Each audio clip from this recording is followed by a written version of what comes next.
I stood outside my own son's house in torn clothes and a gray beard I hadn't shaved in 2 weeks.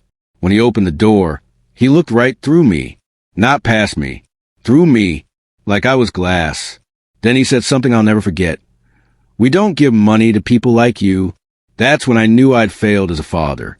But what happened next changed everything. Hello, friends. Thanks for joining us today at True Experience. If this story resonates with you, please hit that like button and subscribe to stay connected with more real-life tales of betrayal and justice. Drop a comment below telling us where you're watching from. We love hearing from our community across the UK, Canada, and around the world. Quick note, every story shared here comes from real experience, real pain, and real lessons learned the hard way.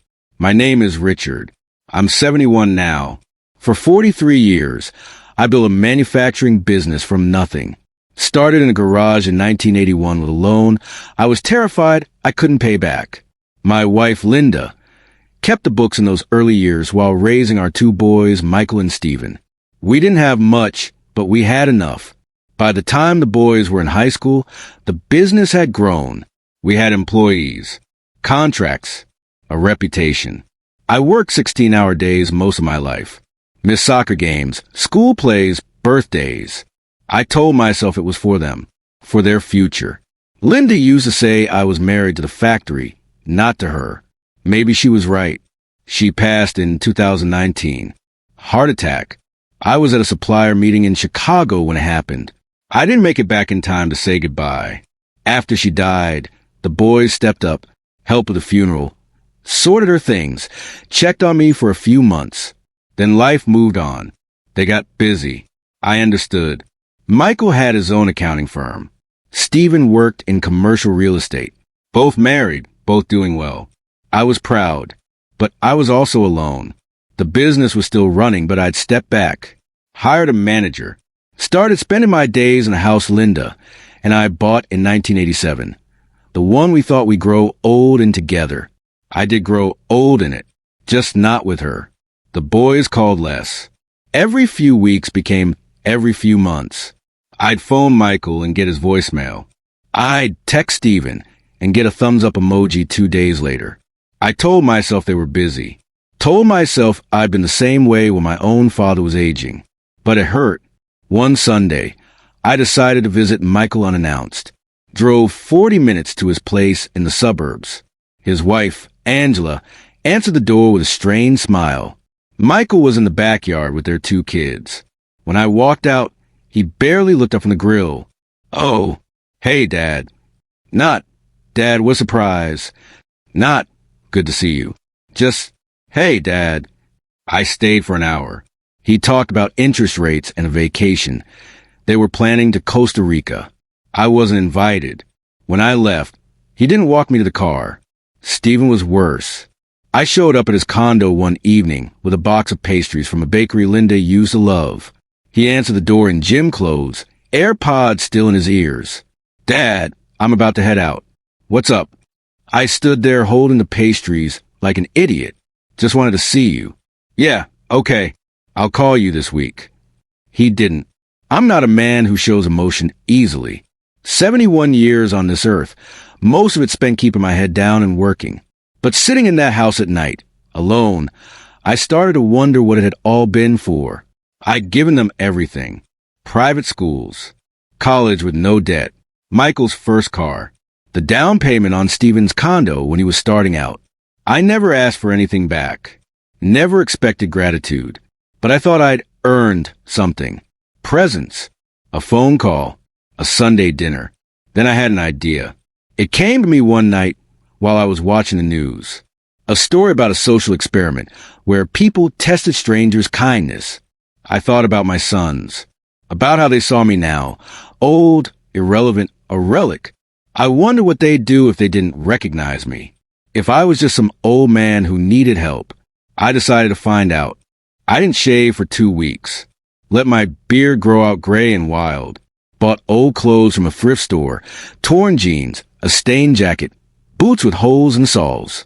I looked homeless because that's what I wanted to look like. I started with Michael. I parked 2 blocks away and walked to his house on a Saturday morning. My hands were shaking. I knocked on the door. He answered, coffee mug in hand, weekend casual. He looked at me. Really looked. I saw his eyes scan the beard, the clothes, the dirt I'd smudged on my face. Can I help you? He said. Polite, but cold. I'm sorry to bother you, I said, keeping my voice rough. I haven't eaten in 2 days. I saw your nice house and thought maybe you could spare some food, or a few dollars. His face didn't change. We don't give money to people like you, he said. There's a shelter downtown. You should go there. Then he closed the door. I stood there for a long time. My son, the boy I taught to ride a bike, the one who used to fall asleep on my chest when he was small. He didn't recognize me. And worse, he didn't care. I went to Stephen's condo 3 days later. He answered in a suit, clearly heading somewhere. I gave him the same story. Hungry, desperate, just need help. Stephen sighed. Actually sighed. Look, man, I don't carry cash. And I'm late for a meeting. He started to close the door, then stopped. Wait here. I thought, maybe he's getting me something. He came back with a crumpled $5 bill. Here, don't spend it on drugs. He shut the door before I could respond. I went home that day and sat in Linda's chair, the one by the window where she used to read. I cried. I'm not ashamed to say it. I cried like I hadn't since the day she died. I'd spent my whole life building something to pass on to them. Not just money. A legacy. A name. A lesson about hard work and sacrifice. And they looked at a suffering man, an old, broken man, and turned him away like garbage. I called my lawyer the next morning. His name is Donald. We've worked together for 30 years. I told him what I wanted to do. He tried to talk me out of it at first. Said I should think it over, maybe talk to the boys. But I was done thinking. 2 weeks later, I had a new will. The business, the house, the savings, the investments. None of it was going to Michael or Stephen. I split it evenly between 3 charities. A homeless shelter, a food bank, and a scholarship fund for kids who couldn't afford college. The boys would get $1 each. Literally, $1. I also wrote letters. One for each of them. Explained what I'd done. Told them about the test. Told them I loved them. But I couldn't reward the men they'd become. I didn't send the letters. Not yet. I wanted to see if anything would change. The unraveling. A month passed. Michael called once, asking if I could lend him $20,000 for some investment opportunity. I said no. He got angry. Said I was being unreasonable, that I had more money than I needed, that family should help family. I almost laughed. Stephen didn't call at all. Then in November, I had a fall. Nothing serious. But I hit my head and spent a night in the hospital for observation. The hospital called Michael. He was still my emergency contact. He showed up the next morning. Didn't stay long. Asked if I'd updated my estate planning recently. Said he and Stephen had been talking, and they wanted to make sure everything was in order. That's when I knew. They didn't care about me. They cared about what I'd leave behind. I died 3 weeks ago. Well, not really, but I let them think I did. I worked it out with Donald. We staged it. Had a doctor friend write up fake paperwork. Held a small memorial. Invited only a few people. Michael and Stephen showed up in black suits, somber faces.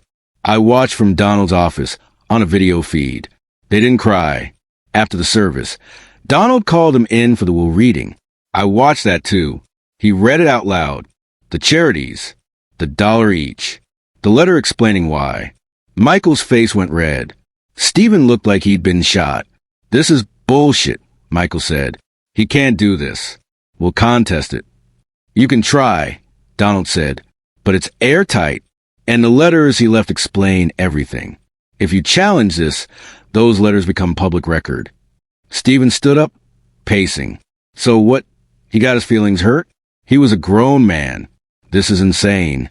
He tested you, Donald said quietly, and you failed. They left angry. I expected that.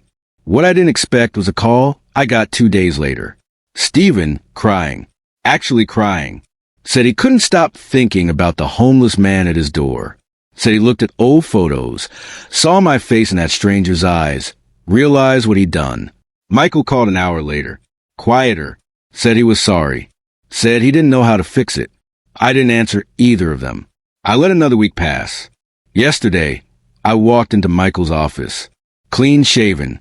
Normal clothes. He looked up from his desk and froze. "Hi, son," I said. He stood up so fast his chair fell over. "Dad." "I'm not dead," I said, "but I needed you to think I was." He didn't speak, just stared. "I wanted to see what you'd do when it mattered," I said.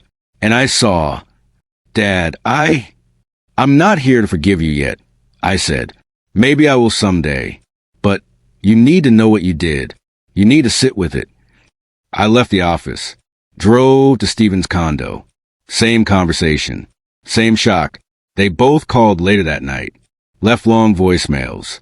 Apologies, excuses, promises of change. I haven't decided what to do yet. The will is still the same. The charities still get everything. Maybe I'll change it. Maybe I won't.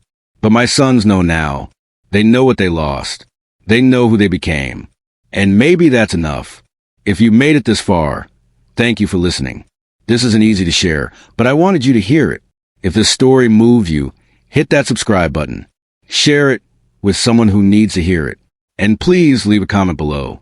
Tell me, did I do the right thing? Would you have done the same? We'll be back soon with another true story. Until then, take care of the people who matter before it's too late.